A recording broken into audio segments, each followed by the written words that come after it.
ဈေးတန်တဲ့အကွက်ဆိုရင်လူတိုင်းကြိုက်ကြတာပဲဖြစ်ပါတယ်ကျွန်တော်အခုပြပေးမယ့်မြေကွက်ကတော့ဈေးလဲတန်တဲ့နေရာလဲကောင်းတယ်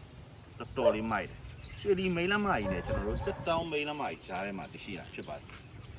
ကွန်ကရစ်လမ်းမေးတင်ဖြစ်ပါတယ်ကျွန်တော်တို့စစ်တောင်းမိန်းလမ်းမကြီးကြောက်ကရွှေလီ6လမ်းကိုဒဲပေါက်တဲ့လမ်းပေါ်မှာတရှိတာဖြစ်ပါတယ်အလဲလေးကတော့တောင်ဘက်လဲလေးဖြစ်ပါတယ်ပေကျဲကတော့မျက်နှာပွင့်80နောက်ကို60အကျယ်ရှိမယ်ကုန်းလေးလည်းမြင့်တယ်မြောက်တောင်လေးဆိုတော့လေးလည်းဝင်လူချင်းမင်းတို့ကိုကိုရိုင်းနေဖို့အိမ်လေးစောက်လိုက်ရင်လည်းလုံးဝဂုံးမြင့်လေးပေါ်မှာလုံးဝစွားမယ်ဆိုတဲ့အနေထားလေးပဲဖြစ်ပါတယ်နေရာလေးလည်းမိုက်တယ် location လေးလည်းကောင်းတယ်ဈေးက7သိန်း4တောင်ပပလေးညှိနှိုင်းပေးဦးမှာပဲဖြစ်ပါတယ်ပိုင်ဆိုင်မှုကတော့ Grammy မျိုးစားဖြစ်ပါတယ်ကိုယ့်နာမည်ပေါက်တန်းပြောင်းလို့ရမယ် Grammy မျိုးစားဖြစ်ပါတယ်လူချင်းမင်းတို့စိတ်ဝင်စားရင်ကျွန်တော် Dream On Channel ကိုအခုပဲဆက်သွယ်လိုက်ပါအားလုံးကျေးဇူးတင်ပါတယ်မင်္ဂလာရှိတယ်မနက်ခင်းလေးဖြစ်ကြပါစေကျွန်တော်ကတော့ Dream On Channel ကိုပိုင်ပါ